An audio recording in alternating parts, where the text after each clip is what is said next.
whatever you choose to do, it's going to be difficult. So why not choose something that is going to give you energy and set yourself up to live the life that you want to live?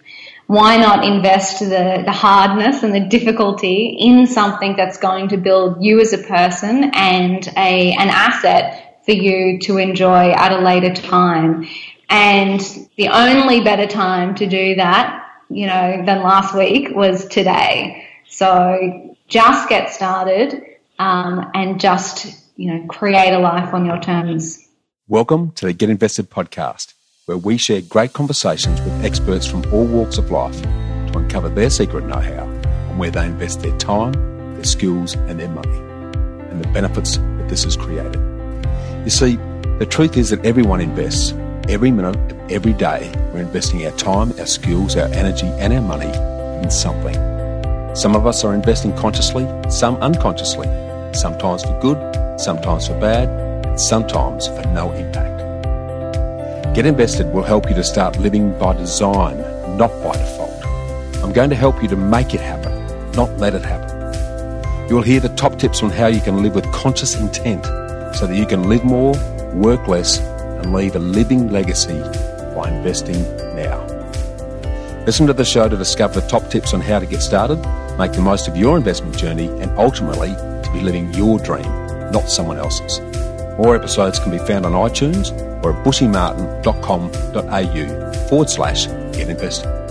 Thanks for listening, and now let's get invested.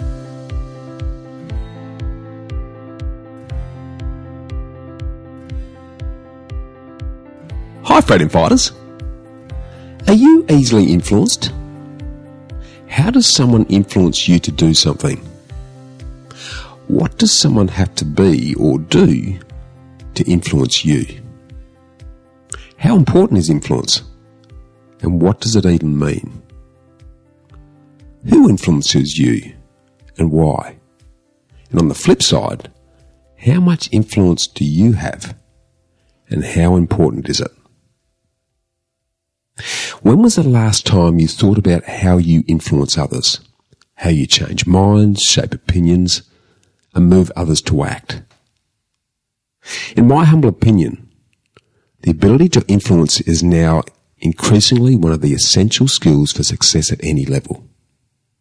Studies have repeatedly shown that success is 15% skill and 85% your ability to influence. Now, it's more art than science, and it can be tough to get your head around. But the bottom line is that influence matters. And as we continue to morph at breakneck speed into an interconnected, interdependent, increasingly global workspace, your level of influence will matter much, much more. But what is influence? Well, to me, the definition is actually changing. And finding a common understanding and meaning is actually easier said than done. Because in days gone by, the dictionary described influence as the power to have an effect on the character, development or behaviour of someone. In traditional hierarchical organisations and corporate businesses, power has typically been based on position. The higher you are on the organisational chart, the more power you wielded. There are clear top-down rules where the person at the top calls the shots. In bygone days, the person with the power had the influence. Today, however, organisations are moving toward flatter, matrixed and team-based models. The theory is that with change and complexity comes a need to be more nimble, more inclusive of diverse thought and more collaborative. In this model, power is more about one's ability to influence and get things done outside of traditional reporting lines. In other words, the person with the influence has the power. So, in our current rapidly changing world of influence and the relatively new growing breed of influencers, I feel that the meaning of influence has shifted towards the ability to create and cause desirable and measurable actions and outcomes. Influence is the capacity to have an important effect on something or someone. If someone influences someone else, they're changing a person in an indirect but a very important way. To me, Influencers is when you are not the one talking and yet your words fill the room. When you're absent and yet your presence is felt everywhere. This signals a subtle but quite seismic shift in recent years from power and authority to influence. Why? Well, in days gone by, power was assumed, not necessarily earned. But people in all positions of power and authority have lost our trust due to the widely and constantly reported actions of a few, from priests to politicians to royal celebrities, movie moguls, greedy, self-serving CEOs of major corporations and banks. Many have abused and taken advantage of their positions and destroyed our faith and trust in most normal forms of authority. Authority is no longer an indication of influence. In fact, it's become quite the contrary. I'd go far as to say that we're suffering a crisis of trust. We no longer respect those positions of power, and sadly, we quite often despise them and totally disregard them. For someone to influence my thinking and behaviour, I need to know, like, respect and trust them over time. And I'll emphasise that, over time. It isn't something that happens instantly. And as I detail in my book, The Freedom Formula, and I've actually reiterated several times here on Get Invested, trust is the key ingredient, which can only be built through the integrated combination of the four key criteria. Credibility, which is what someone has done and said. Reliability, someone repeatedly doing what they say they're going to do. Intimacy, which is about feeling comfortable emotionally with someone and that intuitive gut feel. And finally, the level of self-interest, the degree of impartial independence versus a level of vested interest.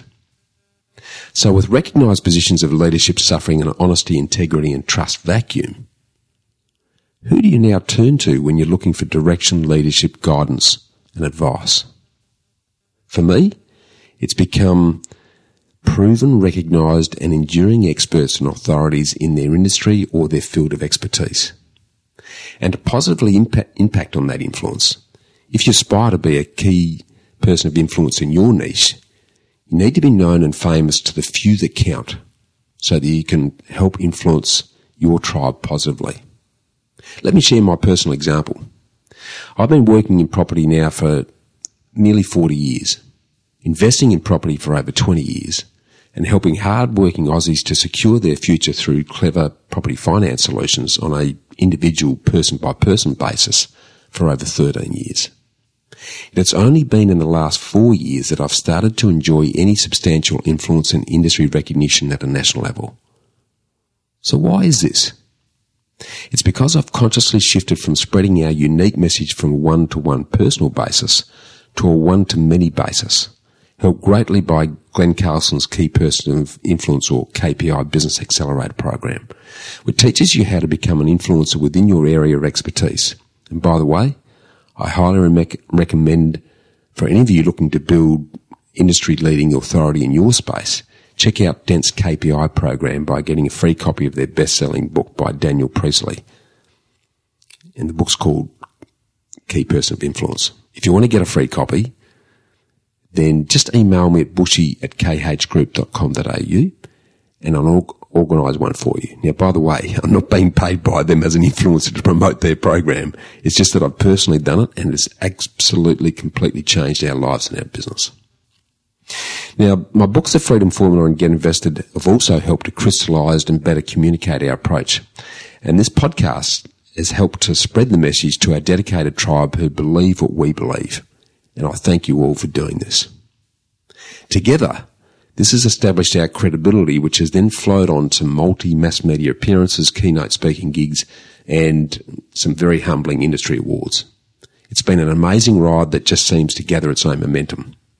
But it all started with the vision and passion to spread our property freedom message as far and wide as possible, as quickly as possible, to as many of you as possible, so that hard-working Aussies don't continue to work hard all of your life only to retire in poverty or to have to keep working until you drop. In other words, it started with the recognised need to increase our influence. And this requires a mental shift from being what KPI calls a functional person to a vital person. A functional person wants to get more, whereas a vital person wants to produce more. A functional person wants to learn more, whereas a vital person wants to share more. A functional person wants to be shown a path, whereas a vital person wants to create one. A functional person is worn out by their functionality, whereas a vital person is re-energized by their vitality. Functional people might be great at what they do. They might talk the talk and walk the walk, but at the end of the day, they're replaceable. Vital people see themselves as aligned to the result rather than the process. So let me ask you another question. Are you functional or vital? I've come to realise that in the future, your most valuable asset for security and prosperity will be the number of like-minded people who know you, like you, and trust you. And unfortunately, we now live in a world where if Google thinks you're a nobody, you're a nobody. When people do a search for your name, and try this out, you need to come up on the first results page if you're going to be taken seriously. You need to get web famous to your ideal few.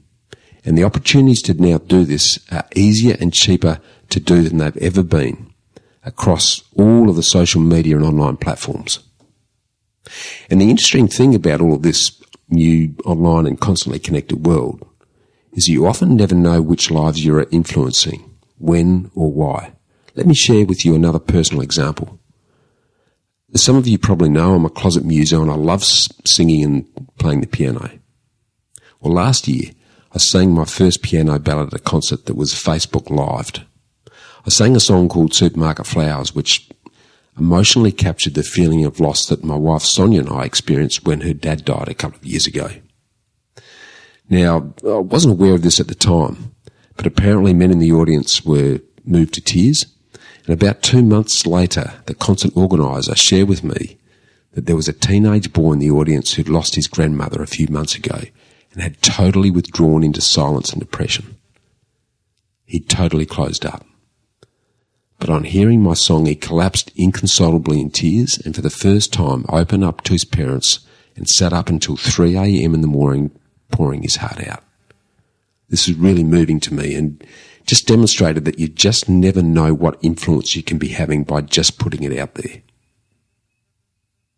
So in the end, I'm now convinced that it's our job to become influencers.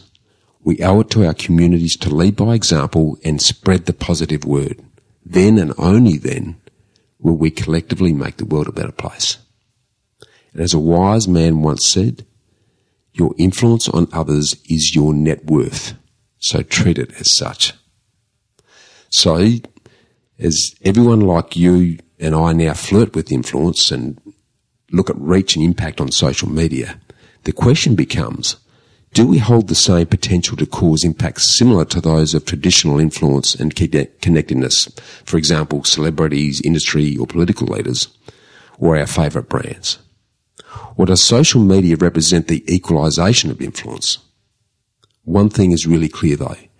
Influence is not popularity, and popularity isn't influence. And according to research, size doesn't matter. You see, I think that popularity is just that people like you. Influences is when people listen to you. Popularity is fleeting, but influence lasts. For example, I would consider Lady Gaga popular, but Bono as influential. Why we follow a person or organisation says more about the mechanics for influence than we may imagine though. Becoming a thought leader and ultimately an influencer is earned through the creation of meaningful messages, valuable content, and the cultivation of communities to take positive action. So while we're on the subject of influencers, let me ask you this question. Have you ever wanted to purchase something because a well-known person you admire and respect used the product or service or recommended it? Well, I'm certainly guilty of this. Because whenever I see Daniel Craig in his latest James Bond extravaganza, I want to drink Heineken beer, dry martinis and Bollinger champagne, get an Omega watch and drive an Aston Martin in a dinner suite. Now, unfortunately, I only get as far as about drinking Heineken. And the reality is that I look more like Rowan Atkinson's Johnny English than the James Bond I'm imagining in my mind's eye. But this is influencer marketing in action. It's like a remote form of word-of-mouth referral from a friend that you know, but he or she may not know you. And it's becoming increasingly powerful. And if you're interested in this exciting world of influencer marketing and where you fit in, where the opportunities are and how it's going to affect you, there's no better person than today's guest to walk you through it. Danielle Lewis is Australia's influencer of the influencers. With over 15 years in sales and marketing experience, she's made a name for herself on a global stage through the success of her multiple companies, her speaking career, and her relatable social media presence. Danielle is the co-founder and CEO of Scrunch, a global multi-channel influencer program and agency. Now, Scrunch only launched late in 2014, but since then they've raised $3 million in capital, built a world-class team, and launched a SaaS platform in Australia and the US, setting up headquarters in Brisbane, Australia. The Scrunch platform serves both sides of the influencer market, enabling brands and agencies to discover the right influencers through proprietary audience insights, and seeks to educate and empower influencers to build a life they love through their business of influence. It's fair to say that Danielle and the Scrunch team are absolutely obsessed with understanding influence. They built an index of over 400 million consumers and trillions of data points to understand influence on the social web. And this experience has led to the launch of multiple products, including a software platform connecting 20 million influencers to brands and agencies globally, a people intelligence engine that draws insights from first-party consumer data, and digital resources for influencers like you to grow your business of influence. Danielle and the Scrunch team believe that everyone has the responsibility to influence the people in their life to be the best that they can be. And they look forward to scrunching with you. They've also proven to be game changers in the influencer marketing world, taking on massive advertising campaigns and collaborating with the likes of Amazon, Deliveroo, News Corp, Publicis, Mojo, Under Armour, Swarovski, U-Foods, and many more. And interestingly, Danielle has a background in fashion design, blogging, and enterprise sales, which is a very unusual mix. 10 years ago, she started a local business-based blog while pursuing a career in enterprise sales for Australia's largest telecommunications company. It was through this blog that the world of digital influencers and their challenges interested her so much that she threw in her rising career to pursue the world of technology startups, which has culminated in her recognition of being awarded the highly coveted EY Entrepreneur of the Year in 2019. Outside of business, Danielle's heart belongs to travel, yoga, champagne, and her children, meaning her cats Sanchez and Arancini. She's an awesome human with an absolutely infectious, inspiring energy. So I know you're really going to love our chat with Danielle Lewis.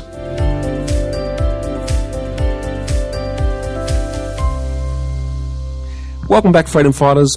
Now, today I'm really looking forward to a great conversation because I had the pleasure of meeting today's guest at the We Are podcast conference in Brisbane a couple of years back. And I was immediately intrigued and impressed with her intimate understanding of the importance of influence to anyone's success, along with her passion for being at the cutting edge of the rapidly growing world of influencer marketing and how it is impacting positively on every single one of us. So welcome, and let's get invested, Danielle Lewis. Thank you. What a great introduction. I'm so excited to have a chat today. Yeah, likewise. I really enjoyed both listening to you on stage, but also personally having a couple of chats with you at that conference way back when. And as I say, very intrigued about this growing world of influencer marketing. But before we sort of dig into that in some detail, can you start by just giving the audience a bit of a rundown on who you are, what you do, and where you're currently heading? Absolutely. So as introduced, I am Danielle Lewis, the CEO and co-founder of Scrunch. And Scrunch is a global influencer marketing platform and team of experts. So that means that we have spent the last decade building an amazing piece of software that connects brands and agencies to over 20 million influencers globally, plus gives our customers amazing analytics that they can tap into. But it also means on the agency side of the business that we have spent a decade running influencer campaigns, working with the best brands in the world, and also becoming educators ourselves, both for the influencers who are looking to build their own business of influence, and also the brands and agencies who are looking to tap into these content creators. And for us, it's all about scale and growth and how we can take our message and take our mission to help good marketers do great influencer marketing to the world. Yeah. It's an exciting time to be a part of influencer marketing. No question. Rapidly and changing and very dynamic world, which we'll dig into in some detail shortly. But just sort of coming back to your why do you do what you do, Danielle? Yeah, and look, that question, there's probably two answers. There's one for myself personally and then one for the business. Yeah. So in business, we're here to stop good marketers doing insert expletive word, crap influencer marketing. But on a personal front, I'm really motivated by showing females in my life that they can do anything that they set their mind to. I personally had a few people in my life who got the bug of, I'm too old, or, women don't do that, and it can't be done.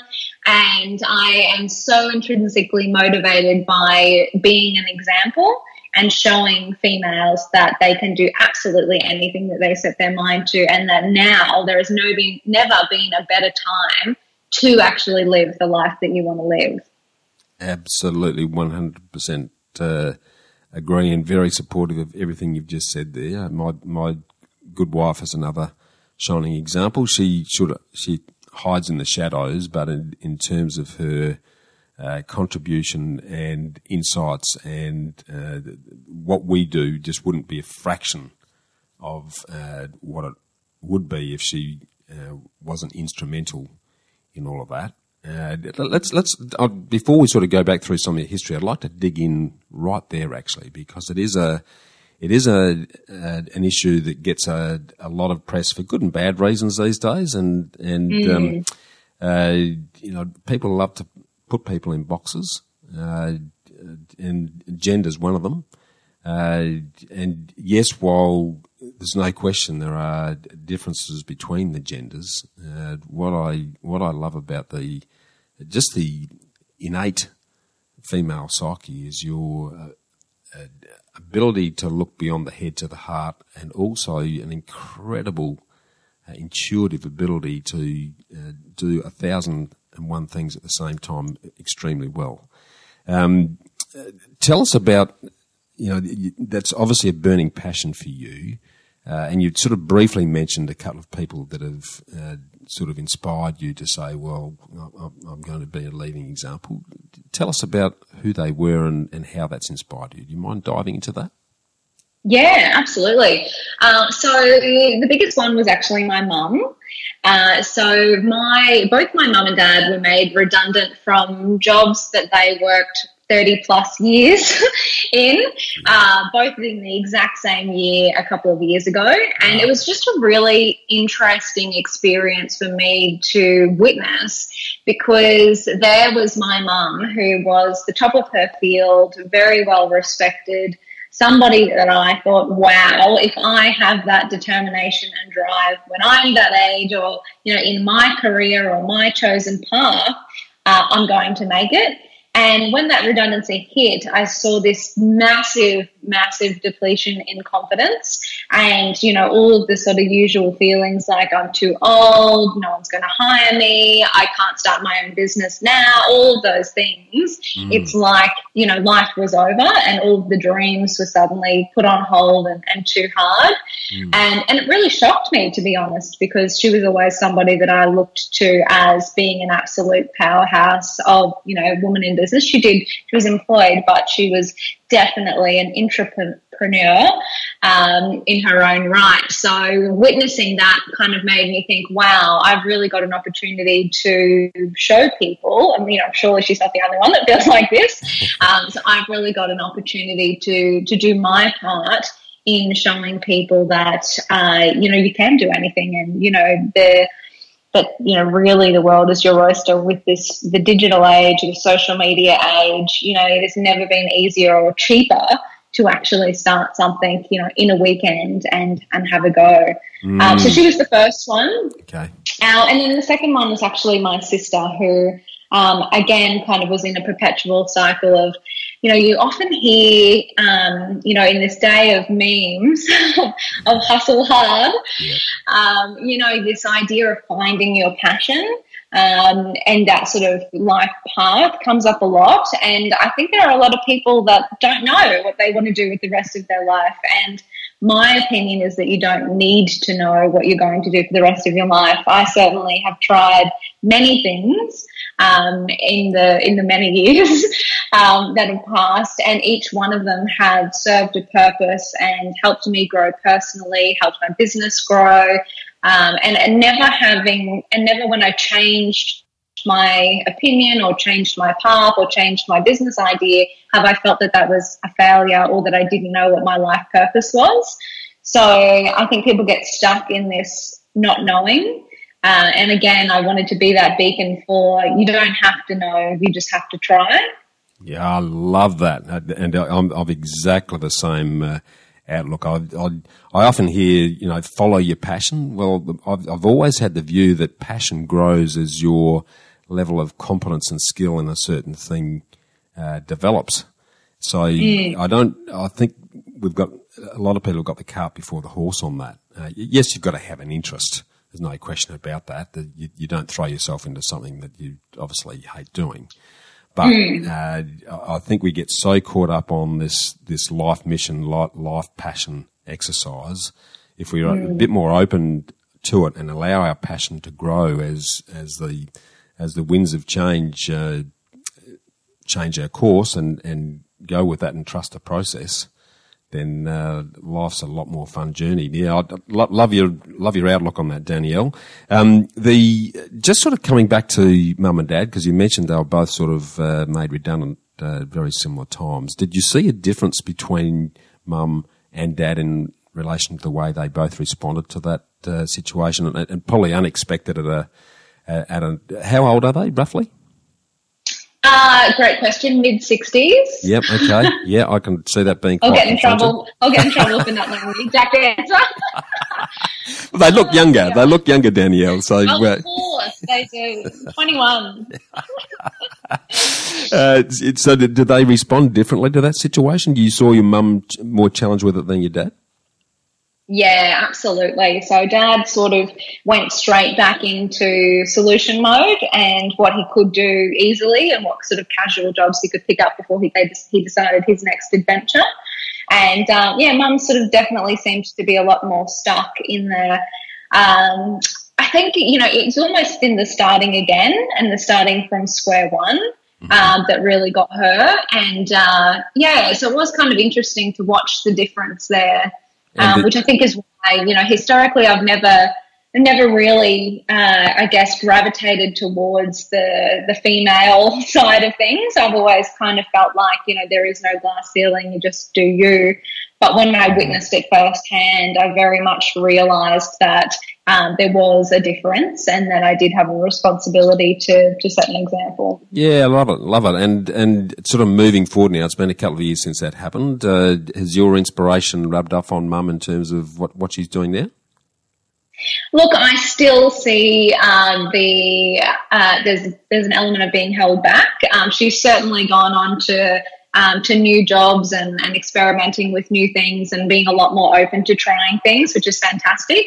But I do know the idea of starting a business is something that she's always wanted to do but never quite been able to take the leap. So that's still one that I'm prodding on. Not unusual though. I mean, most Australians have a healthy fear of leaping off the cliff into self-employment. And particularly if you've been employed in a corporate role that's been successful for a long time, that's a pretty massive mental hurdle and a financial hurdle actually to take. And which I might come back to you on your journey from your move from corporate into your own business. And the reason I focus on mum and dad is that, often they're very influential, and particularly our early thinking and attitudes to life. So let's go back there now and talk about your journey, because it's a very, very interesting one in terms of go back as far as you like in terms of what you invested your time, your energy, your money in, and what did you learn from that, and where did it lead you to? Yeah, so I guess my experience before Scrunch and before starting my own businesses was very traditional and very much a product of living in a family home where I had two parents that did work in the same job for the same employer for decades. Yeah. I thought the path was do well in school, do well at uni, get a full-time job, save for a house, buy a house. That was kind of my life path. And to be honest, I was great at that. So, did very well at school, went on to do the uni degree, saved the house. And then an interesting thing happened to me. It's very cliche, but I read the book, The 4-Hour Workweek by Tim Ferriss. Yeah, it's a classic. Which is awesome, and one I would definitely recommend for anybody that hasn't taken the leap and is just looking for some inspiration. But for me, it was the first time that anyone had told me, I say told, but I've read, about starting a business. I had never been exposed to small business growing up. Really, it was the first time that I figured out that you could design the life that you want and that was within your control. So that was a huge, huge turning point for me. So I was actually working for Telstra at the time, and I was doing really well. Telstra is one of those amazing places where you just get promotion after promotion, pay rise after pay rise, and then people stay there for life. And I read this book and I thought, oh my God, are you telling me that I don't have to do this? That I can actually just pick anything that I am interested in and turn it into a business? And I became absolutely obsessed with online business. So at the time, and this is just over 10 years now, I started a blog like every good girl did back a decade ago. I started a fashion blog and just became obsessed with this idea of monetizing a website.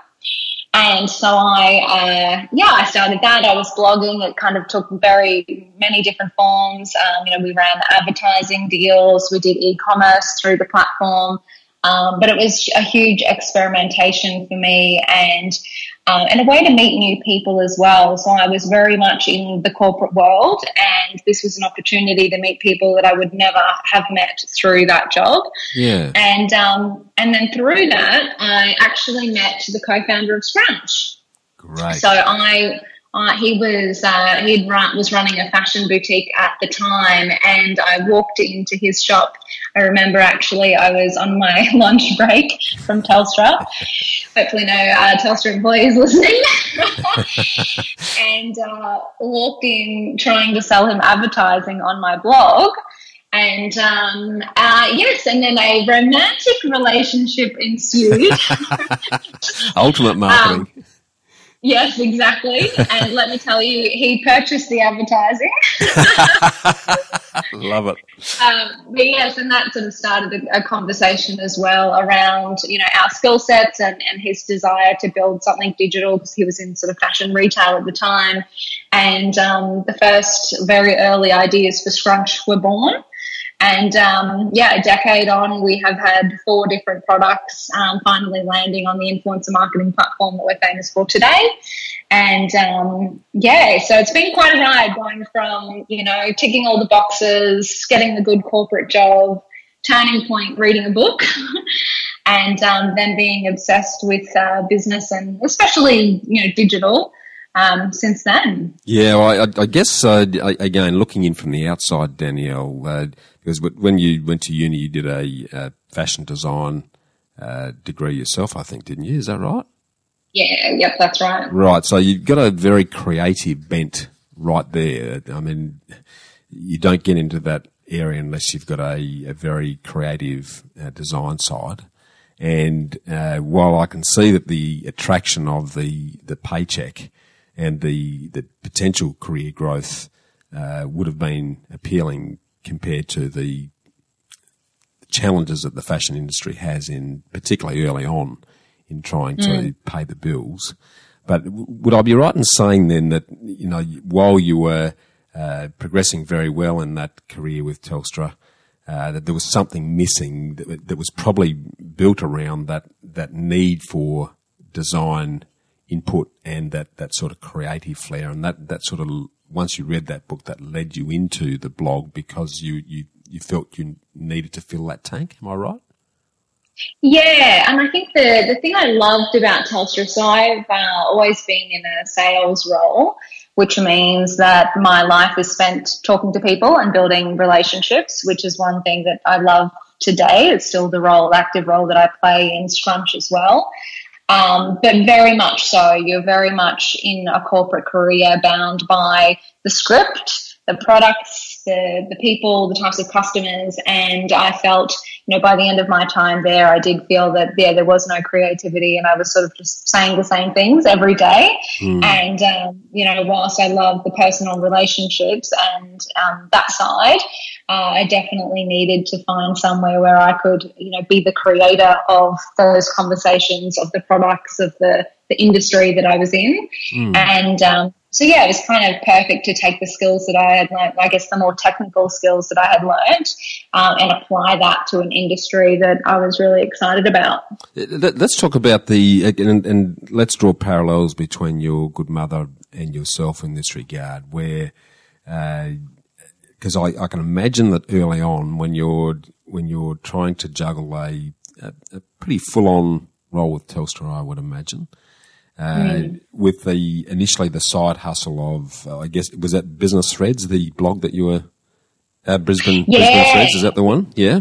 Yes, it was Brisbane Threads back a decade ago. It's rebranded to Extra Creamy since then, but so it still does exist. But yes, that's the one. So I guess to sort of share with us the challenges that you must have gone through with trying to juggle that job and then after hours make Brisbane Threads happen, and then talk us through until you then decide to make the big leap from the regular Telstra paycheck into the world of self-employment, because they're hurdles that a lot of people are contending with. I'd love you to share your journey and how you managed to get through that. Yeah, so in the beginning, I found it very easy to juggle because I was so energized by the idea. So I absolutely adored coming home after work and spending all night working on my blog or working on my business. And you know, the long nights and that type of investment didn't faze me as much. To have that youthful energy again. It didn't faze me as much as at the time, but you're kind of right in the sense that the risk I was taking and the investment I was making was really in me and my time. Yeah. I wasn't taking a huge financial risk because I did stay at Telstra for many years into it.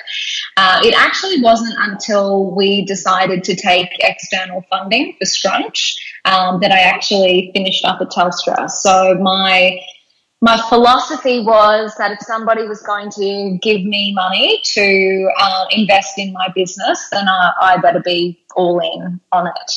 And, of course, you know, if you've gone through, I don't know, not everyone will have, but, you know, if you go through an investment round, that is the expectation of investors as well, that they're backing you. So you better be in it 1,000%, not just 100%. Okay. And I guess what's good about that process of external validation, basically, if someone says you've had to do a machine gun tap dance to, I would imagine, a large number of potential investors who you needed to convince to put money into Scrunch, that the mere fact that and I'd imagine this wouldn't have been easy, but getting someone to say, right, yeah, we're behind you, that would have been a big shot in the arm to yourself and Salvatore in terms of the confidence around Scrunch anyway, wouldn't it? Oh, absolutely. And it's sort of an amazing experience and I don't want to say awful, but very growing. It's a character building experience. So yeah, with investment, you do have to talk to, and look, back then when we first raised money for Scrunch, we had absolutely no idea what we were in for or what we were doing. And it really was a process of, every time we went to a meeting, writing down all the questions they asked, going back and researching all the questions so we knew better for next time. It was very, very much a huge learning curve for us. So it was sort of, very character building in the early days. But once we got those initial yeses, it was amazing validation to know that it wasn't a crazy idea, that it actually had legs and other people believed in it as well. And what I love about that process, rather than, I see a lot of people that we get to deal with will start a business on the strength of a good idea, and they'll mortgage a house and they'll hock themselves in debt to do that. And, I'm talking to more traditional businesses, restaurants and coffee shops and all the rest of it. And because it hasn't been externally validated and the individual just thinks, I'm just going to do it better than everyone else, often that shipwrecks. Whereas... Well, yeah, don't get me wrong, we did do that too. Yeah, okay. Can you share that? Yeah, share that experience. Yeah. So I guess and this is probably something that helped us get external investment across the line as well, is that we had exhausted all internal options by the time we went out for investors. So I guess we'd made a lot of mistakes before we got to raising capital. So remember when I told you I was an amazing box ticker and I was saving for a house? So that house deposit is Scrunch now. So we invested all of our savings. So the house deposit and all the personal savings we had were the early investment into Scrunch. And then post that, we got every personal loan and credit card known to man and invested that in Scrunch. But it did mean, and look, I'm very much a no regrets type person. You make the best decisions at the time, with the information that you have. And I'm always about, looking forward rather than looking backwards. So when we got to investors, they already knew that we were all in because we had done everything physically possible to test, validate, get early customers, build out our platform. So that by the time we got to them, we'd almost de-risked it in a sense by investing our own capital, our own time, our own sort of market testing as well. Yeah, it would have been a very challenging time though. I mean, you're living by that time, you've got all this debt hanging over your head, probably keeping you awake at night. Absolutely. There must have been a lot of people would go, this is just too hard. We'll just go back and get a job. What was that innate resilience that you and Salvatore had that kept you going? It's a good question because that's actually, so persistence is the word that Sal and I have for ourselves. And I think too, it's why our investors have come back round after round, because they know that we are the type of people that are crazy enough that we will not give up on our idea. And I think you've got to have that, to be honest. If there's one thing I've learned in, the last couple of decades, is that nothing's easy. So even having a job and having a regular paycheck, if you want to be good at that, if you want to get promotions, if you want to get pay rises every year, it's still hard work. So my philosophy is, why not put the hard work into something that's going to build an asset for myself and my future? But certainly, as the debt mounts and the regular paycheck stops, that's certainly a very scary position to be in. And it's the sense because we had come so far, in my mind, there was no going back. It was, we'll just find a way to make it work. And, you know, if there's one thing I've learned is that you've never exhausted all options. There's always another option. There's always another experiment. There's always another person's door to knock on. There's always another customer. There's always a solution to any problem. Love it. That's a guiding life philosophy right there, Danielle. Mm-hmm. And I guess what I love about that is that having had very little experience in getting others to invest in the business, I sense that a serious investor will be looking for that level of unerring commitment from the people who are going to drive it. Obviously, the business idea's got to be good, but they're relying on you to make that happen, and they will be very good at seeing that you are absolutely 150% committed to making this work. Would I be right in saying that?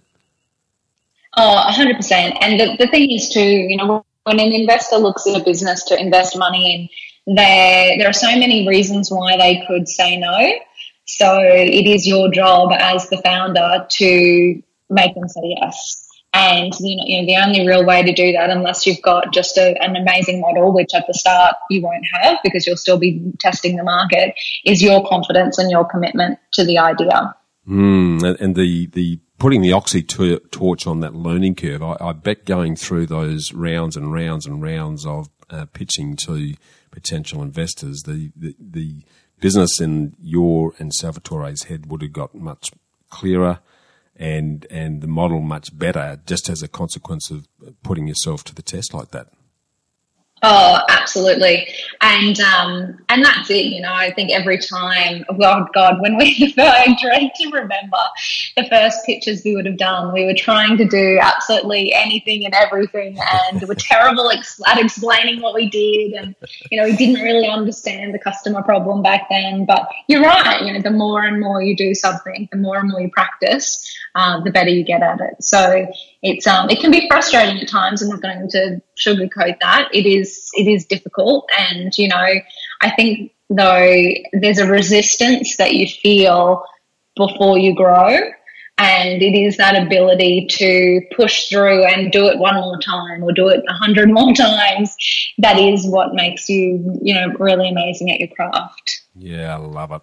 It's the hairs are going up on my back of the neck listening to this, because it's just it's such a rare quality, total admiration for that resilience that you've had and keep building on, because that muscle gets stronger and stronger the more you have to do it. Tell us I mean Scrunch is doing extremely well now, and it's been how long has Scrunch been? 2015 you actually officially kicked it off, is that right? So it's actually officially 2011. So okay. We're just about 10 years to nearly 10 years success. Yeah, okay, yeah, 10 years. So along that journey, what's been the biggest challenge that yourself and Salvatore have had to face, and how did you overcome it, and what have you learned from it? I think the biggest challenge is that everything's a challenge. So, you know, we've had them all. We've had, you know, people build technology products that we've had to throw in the bin and start again. We lost that house deposit. We've hired the wrong people that have, you know, sabotaged the team. We're in a relationship, so there's a whole podcast episode on working with your partner. I'll dive into that in a minute. Oh dear. So, you know, the biggest challenge that you face is that every day is a challenge.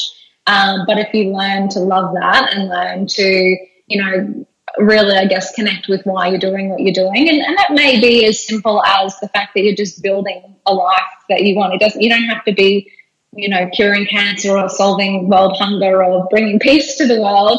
You know, you may just be motivated by the fact that you're designing a life that you want to lead. So, you know, being able to wake up every morning and realize that there are challenges, but you're doing that to, you know, create a life that you are excited to wake up every morning and solve those challenges. I think that's, you know, just comes back to that sort of change in mindset, change in philosophy. Yeah, I love it. I absolutely love that, because if the vision of the life that you're trying to create is clear enough and magnetic enough, then that'll enable you to jump any hurdle to make that happen. And it's, I've often said that the clearer you are on exactly how you want to live, regardless of what contribution that's making, but if you're clear on it, then it becomes both a magnet and a compass in enabling you to jump any hurdle, take a different turn, but keep focused on the end. So, love that. Absolutely love it. You mentioned your good partner, Salvatore, and the challenges that go with both being partners in life and partners in business. And I want to delve into that because my good wife, Sonia, and I are exactly the same. And it's not without its challenges, and it needs constant work to succeed. Can you share your experience in that and how you both navigate and continue to balance that equation? Absolutely. So to be quite honest, at the beginning we were terrible at it. We are both simultaneously the same in the sense that we're control freaks and want to be the one that does it, but also have completely different personalities. So so Sal, my partner, is very big picture, very creative, does want to change the world, does want to have massive impact, and is an absolute perfectionist. And I'm more an executioner, so I will just get in and get things done. My philosophy is ship it and see what happens. And if we stuff it up, who cares? We can adjust on the fly. So at the beginning, as you can imagine, we clashed very heavily. And we also had to learn to respect each other. So we were in a new relationship as well and starting the business at the same time. Wow. So we didn't have any history together of, just respecting each other as two human beings. So we kind of had to learn that on the job as well, which was really interesting. So in the early days, we clashed like nobody's business, but it wasn't until that we really learned to acknowledge what each of us was really good at. And then get out of each other's way. So recognize and sit down, okay, this is the stuff that you love and you're awesome at. I'm just going to let you go for that. If you want to talk about it with me, I'm here, but I'm going to trust that you can execute that. And if there's, a giant problem, I'll step in and pipe up and give you my 2 cents worth, but otherwise I'll stay out of your way. So when we did that and we divided the jobs and just trusted each other, things started to work a lot more smoothly in both our business and relationship. Yeah, well, it's a very parallel journey to Sonia and I. I'm more the control freak, and she's the let's just get it done and adjust it as we go. And like you both, defining each other's roles has absolutely been paramount, and it completely changed the complexion of our work and our personal relationship, actually, because I've got a very clear role, she's got a very clear role. We'll bounce it off each other, but ultimately, if that decision falls under her area, then she makes the decision. Likewise with myself, and I've constantly got to get a smack on the fingers when I start to try and influence an area that's clearly not in my purview. So now it's very interesting, and it does take a lot of work. A lot of people look on the outside and say, "Oh, you guys have got the perfect life. Look at you and Salvatore. You're running your own business. You're doing fantastic things." Very few people realise just how challenging that can be. And while it's extremely rewarding, it takes a lot of work.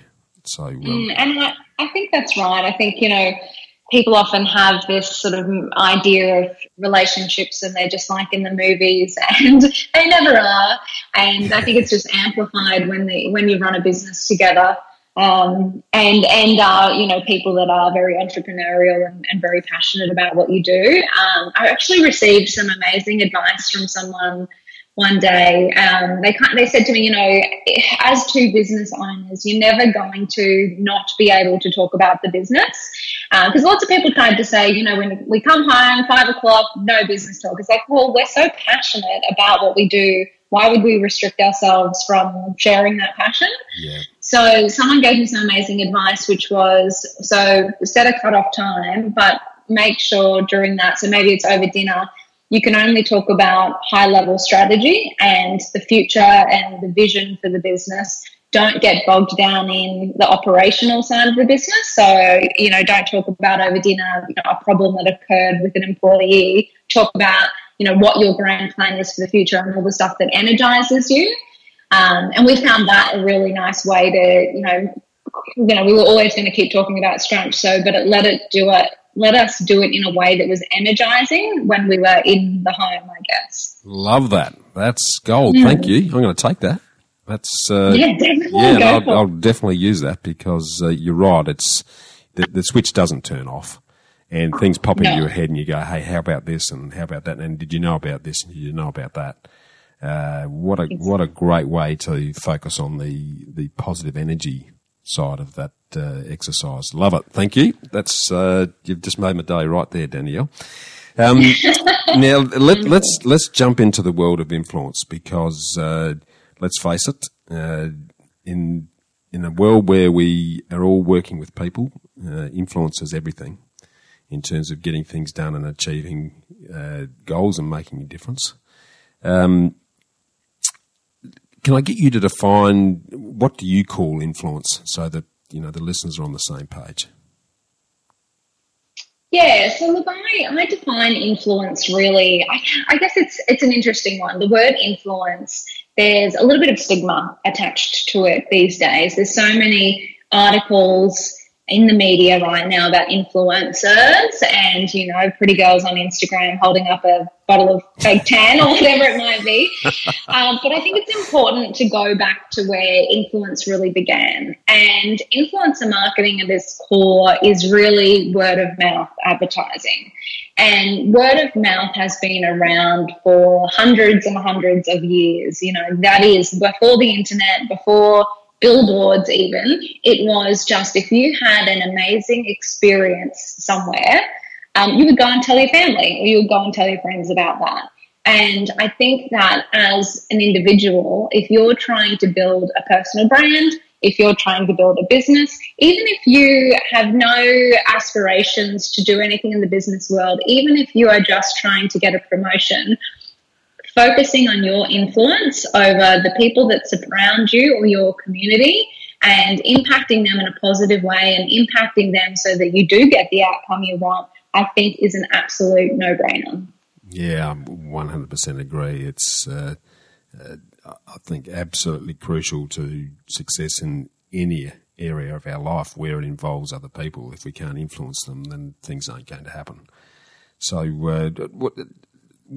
what does it take to become an influencer and under that definition then, Danielle? So I think the biggest thing, and, being a marketer at heart, this is something that I love, but being able to have influence over anybody, I think, is all around, firstly, value creation, and secondly, how you distribute that value. So you do need, if you want influence over anyone, to help people do something. And that might be teaching them how to, so in our case, it's teaching people to be better influencer marketers, but it might be teaching people how to invest. It might be teaching people copywriting skills. It can be anything. But it's all about how you generate value and how you give out that value for free, so that you can then ask for money and then sell your services. So the first one is really value creation. And then the second one is how you actually distribute that value. So whether that is through a podcast or through social media or through a blog or through an infomercial, doesn't really matter how it is, but you need to figure out where the people are that you can impact, so that you can deliver that value to them. Yeah, well, let's take yours truly as an example. If I was to come and talk to you and say, okay, I'm interested in becoming an influencer in my space, which is helping hardworking, time-poor Aussies to invest in property to improve their lifestyle. And I wanted to look at influencer marketing as a way to leverage that. What would you be saying to me? What would I need to do? What sort of criteria would I need to meet? What sort of benchmarks would I need to to meet, do you think, to be of interest to you as someone that might be worthy of someone else saying, hey, we want Bushy Martin to become an influencer in this particular area? Yeah, awesome. So for us, when we're evaluating influencers, the first thing that we do is figure out who they talk to, so who their audience is. So, if you have your podcast and your social channels and your website, which is talking to these time-poor, hard-working Aussies, then what we would be doing is really evaluating that audience, evaluating the content that you push out, so what topics you talk about, and then you as a person as well, what kind of, brand you're projecting. And then we take all of that information and then we align that to the businesses or brands that come to us looking for the influencers. So if we had, a complementary real estate brand as an example that was looking to connect with, hardworking, time-poor Aussies, we would say, hey guys, we actually know this guy, Bushy Martin, who is absolutely sensational, produces amazing, high-value content, speaks to your desired audience, and has an audience size of X. So we would love to connect you with him because we think that if he talked about your brand as well on a podcast or whatever, he would be sales or at least great interest for you. Yeah, really interesting because it's certainly the digital world in terms of its global reach. And I mean, it can be local, but it can also be global. It's pretty exciting in that regard. So, Danielle, if I was wanting to pursue that influencer exercise and I came to Scrunch to help me, how would that work? Yeah, so we help both sides of the equation in influencer marketing. So our primary focus are brands and products that need to find an audience. So that brand or product would firstly come to us. We would talk to them about what they were trying to achieve, what audience they were trying to target, and then we would go out and find the appropriate influencers. We do that primarily through our software platform. However, we can work basically across any channel, which means that sometimes we go beyond what the capabilities of our platform actually are. Mm-hmm. And then on the other side of the marketplace, which is essentially the influencers, because we've worked with thousands of influencers over the last decade, we have started to develop a library of educational content and templates that actually help them build their business of influence as well. So there's no university degree to become an influencer. There will be soon, I'm sure.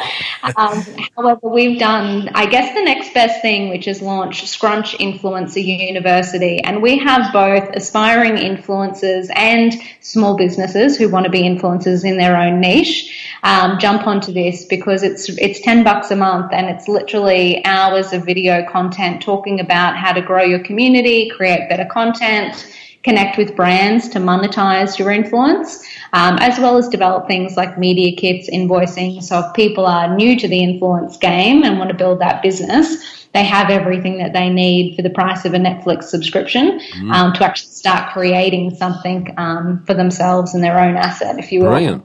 And that's up and running right here, right now, yeah?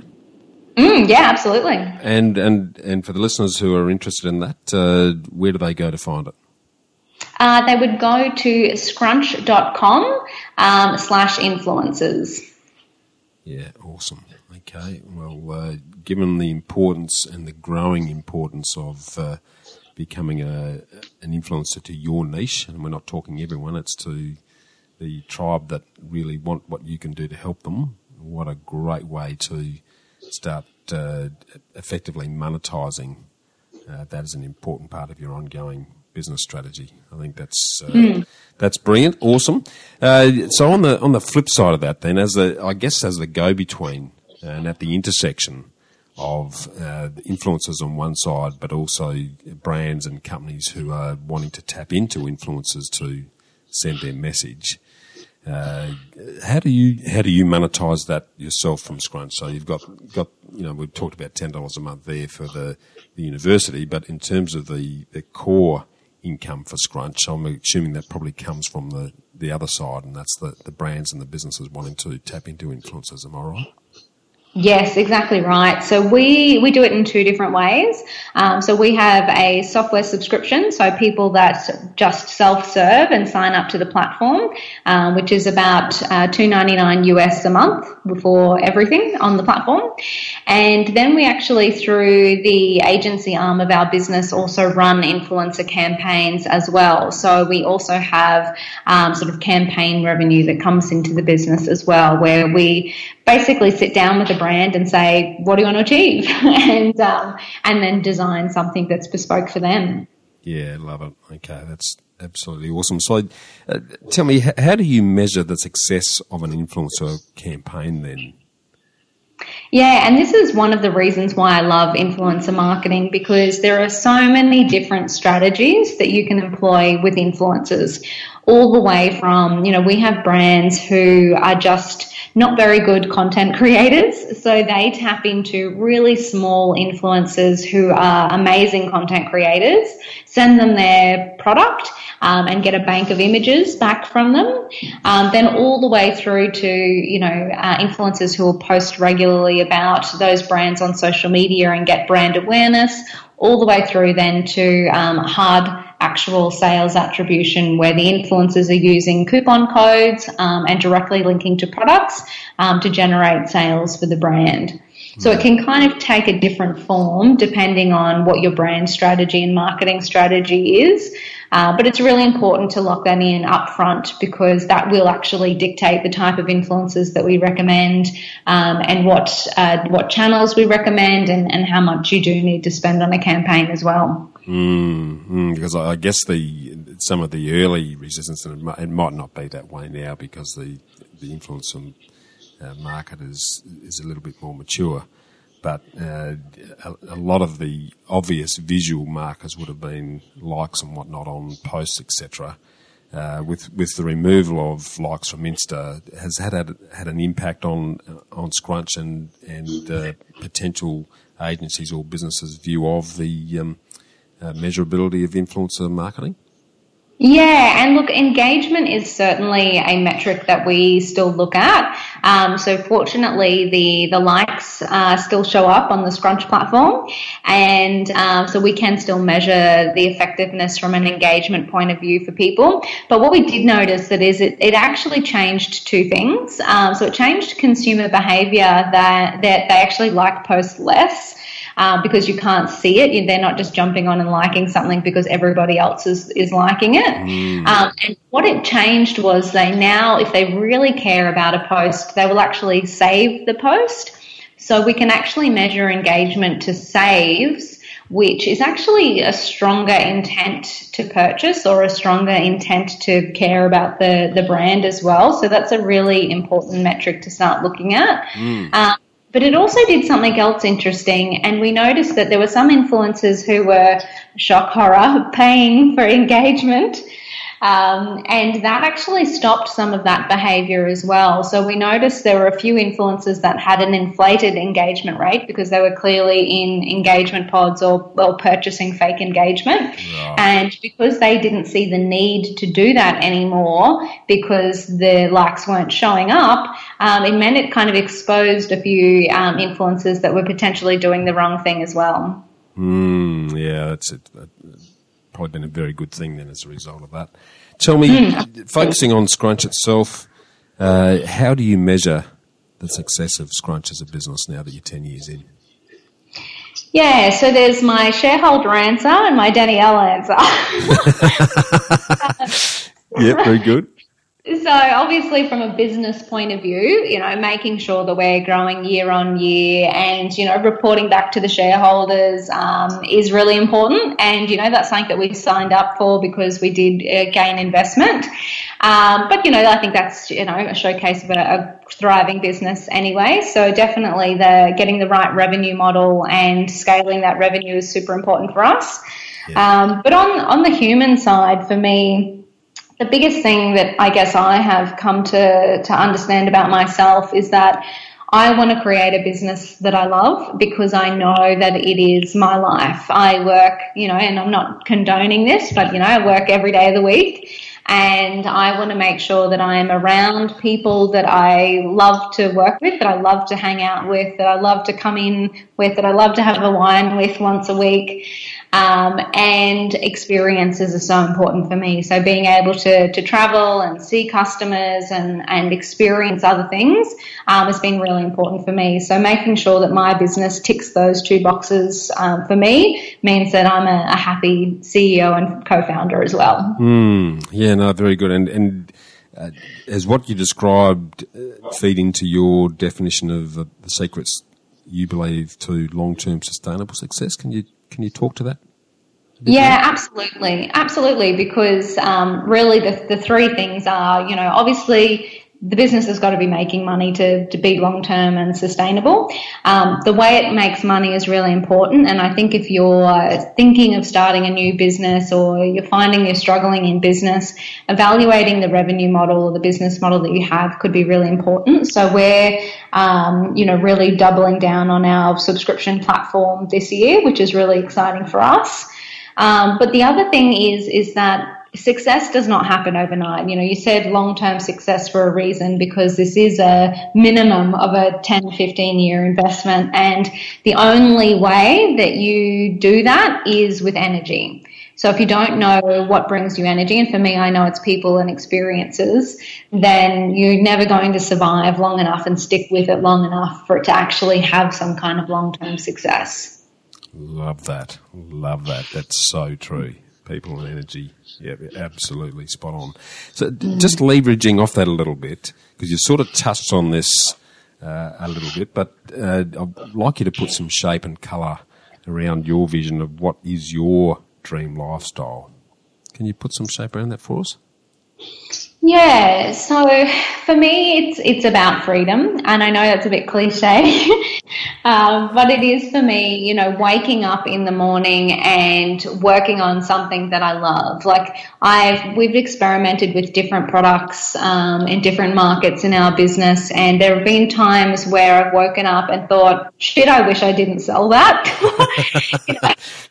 Now I've got to do it. And so, I'm really fortunate now we've got to a place where we really know the value that we create as a business. We really know the types of customers that we love to work with. And so now when I wake up, I'm excited and energized to go and sell more of that or talk to that customer or market, what we do, which is awesome. But that's a freedom thing for me. I just never wanted to be in the situation where I was waking up and, reporting to people I didn't want to report to or having to execute on something that I wasn't excited about. I guess that piece for me was really, really important. And outside of I know Scrunch and the business would occupy a lot of your time, but outside of it, in terms of that dream lifestyle, you mentioned travel. What else are you doing that's an important part of how you're using Scrunch to give you that lifestyle? Yeah, so lifestyle outside of Scrunch is very much, where, Sal and I are potentially not going to have kids. We've got a couple of cats that are probably, enough for us. But for us, it is about, we do actually want to go back to, I guess, the Australian dream of owning our own home and designing something that is, a safe haven that we would like to come home to. And for us, that is a hybrid of sort of a house/farm where we can grow, what we can sustainably live on as well.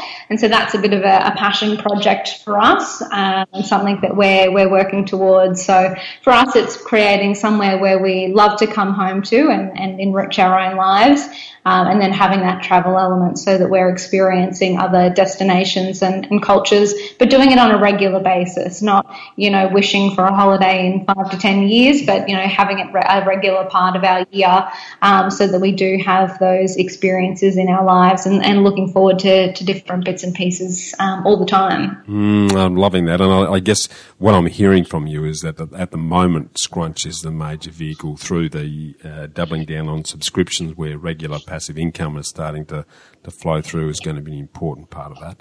What other growth assets, apart from the business, would you look to invest in that might bridge the gap between that safe haven on the farm and where you're at now? Yeah, so for us, it is absolutely getting the model right with the business. It is looking at complementary products within the business. So what else we can actually start taking all of our expertise and knowledge and monetizing. It is also looking at how we monetize ourselves. So, personally, as a result of being successful and working on a business for a decade, then sort of speaking opportunities and other things have arisen as well. So being able to start, I guess, leveraging the experience and passing that on is becoming exciting. Then for us, it is that property. So investing in property, which I know is a lot more of a longer term commitment, but then we'll also look at, the next phase of our life and making sure that we have multiple assets there as well. I guess for us, it's really around diversification. So knowing that we've spent the last decade investing in Scrunch, looking at, okay, well, what have we learned and how can we monetize other areas of our lives and then start to develop assets that will potentially grow over time. Yeah, I love it. I love your thinking. I can hear the strategic element of yourself and Salvatore coming through loud and clear there. We hope. Now, I'm going to sort of jump straight into what I like to call the ambush session, which are just 5 quick questions, Danielle, that all the listeners love to get guest views on. So kicking straight into that, what's your favourite quote and why? My favourite quote is never give up most what you want right now. So and I'm pretty sure Zig Ziglar said that, but what it basically means is, we all have these dreams and goals, and they're usually huge and a long way out.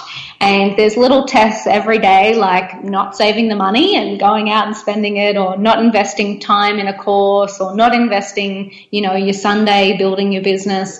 There's all of these little temptations that mean, days, months, years pass and you don't, I guess, do the small things that are required to build that goal. So that quote always reminds me to bring myself back to the fact that making the small sacrifices will have a long-term payoff. Love it. Absolutely love it. Gold. If we move to, you mentioned the 4-hour work week as a sort of pivotal book from Tim Ferriss and the Journey. Apart from that, there's another book that you'd recommend people have a read and why? Yeah, and look, there's a billion. I love reading. I've just actually started a hashtag on Instagram called Danny's Book Club, where I just hashtag the little posts when I read a new book. But one of my recent favorites, just leading on from doing those small things consistently and regularly, is Atomic Habits by James Clear. And, it's just a really awesome book on how you don't have to change your entire life. You don't have to all of a sudden do things a completely different way. It's just these tiny, tiny habits, but done consistently, that make the big impact over time. Love it. You're speaking my language right there, Danielle. And I haven't read that one, so I'm going to add that to the Kindle list. And I'm going to jump on your Danny's Book Club hashtag as well. I'm an absolute rabid reader. So cool. Just love soaking it in. It always gives me new insights and new thoughts and just great inspiration. So, yep, that's a brilliant suggestion. This one's a little bit left field, but a lot of Aussies believe and feel they pay too much tax. So what's the top legal thing that you've done to minimise the tax that you pay? Well, like all areas of my business, it was really to realise that I don't know everything and to leave it to the experts. So my advice is always get a great accountant and, make sure that they're doing everything and just consistently question and challenge them to make sure that you are doing the most efficient things in your business or in your personal life. Love it. All right, switching back onto the investment theme then, what's both the worst and the best piece of investment advice that you've ever received? Well, The worst one is more from whom than what. So, and I guess this is sort of then the advice I pass on to other people based on my experience of it as the worst advice. And it is people that try and give you advice who have never done what you are trying to do. So in the last decade, I've found there are lots of people doling out advice and writing blog articles and writing courses even, who have never actually run a business or never done the thing that they're trying to teach people how to do. So I always say the worst advice you can take is just any advice from somebody that hasn't lived it. But I guess the best advice, what is the best investment advice? The best investment advice that I have got is really to never stop investing in yourself, that you are your best and most valuable asset, and that the learning is constant and never stops. So, consistently investing in yourself every day is probably the best investment that you can make. Yeah, absolutely, dead set. Yep, and finally, what's a personal habit that contributes to your investment success? Yeah, a personal habit of mine is actually my yoga practice. So if anyone follows me on Instagram, they'll know I'm a yoga lover. But obviously being in a business is hard, and being employed was hard. Being employed and in a business at the same time was hard. And one of the things that I have found that makes my head clearer, helps me make better decisions, and helps me feel more connected to what I'm doing is stopping and just spending 20 to 30 minutes, breathing, doing a yoga, moving your whole body, and I guess recentering so that you can keep going and keep investing in the thing that you love. Yeah. Is there any particular strain of yoga that you delve into that would be of interest? Yeah, this is a good tip for anyone who's time poor. So there is this amazing influencer, if you can believe, on YouTube called Yoga with Adriene, and she has basically built millions of subscribers to her YouTube channel that is free yoga classes. And I absolutely love it because I often used the excuse that it took too long to go to the gym by the time you got dressed and got there and did your workout and came home and blah, blah, blah.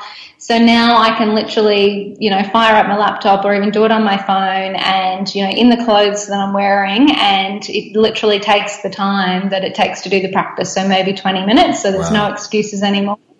And it's completely free. She creates a new class every week and does a 30-day challenge in January every year, and, absolutely awesome.